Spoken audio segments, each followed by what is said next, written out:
So, ayan, magluluto tayo ng kimchi. Ayan, kailangan natin ng sliced kimchi, egg, mushroom, ayan, luncheon meat, ito sibuyas, at saka soft tofu. So, let's start. So, mag-boil tayo. Let's pour. Kailangan mainit na tubig. Yan, pakuluin muna natin yan. Cover. So, ayan, kumukulo na. Lagay na natin yung ating kimchi. Ayan.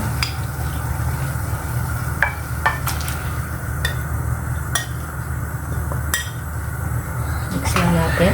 Pakuluin muna natin yan. Lagyan ko lang siya ng konting para hindi naman masayang. Ayan.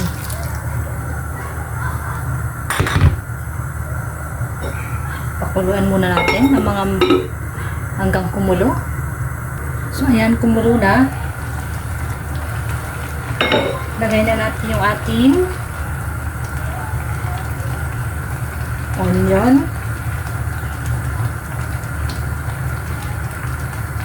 Pwede na ilagay yung mushroom.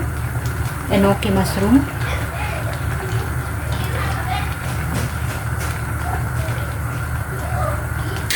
Ayan yung ating luncheon meat.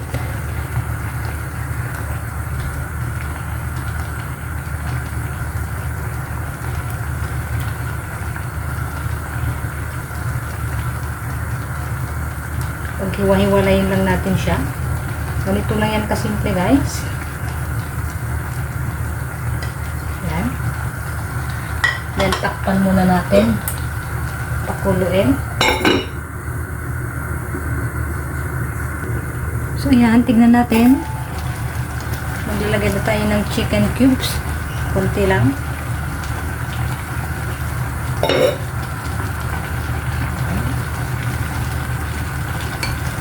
Kung nakukulangan tayo ng tubig, magdagdag tayo ng water.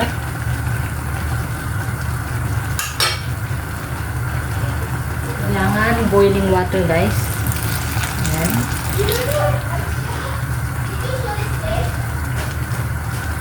Then, ilagay na natin yung ating egg tofu. Iniwa ko siya ng malalaki kasi malambot siya para hindi malasog-lasog.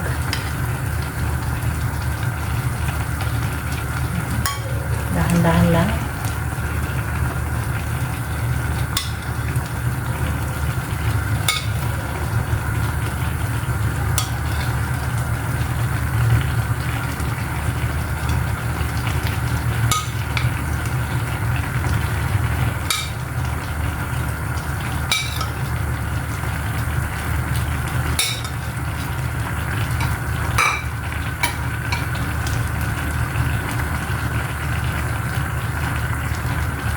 Mamaya natin ilagay yung egg. So, takpan muna natin.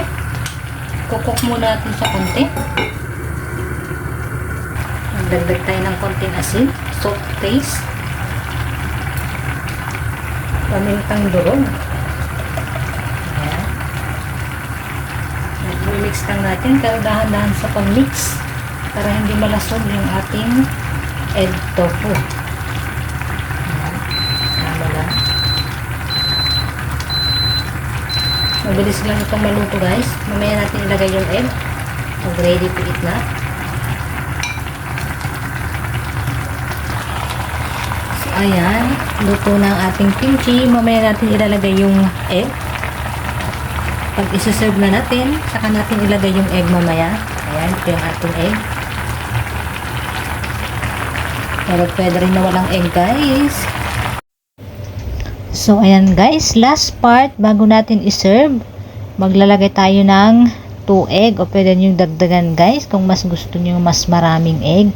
Ayan, pakukuluin lang natin siya konti, hindi kailangan matagal ito guys, mga 2 minutes lamang bago natin iserve, para mainit-init So, ayan guys, try nyo dahil napakasarap ito guys. Legit na legit ang lasa.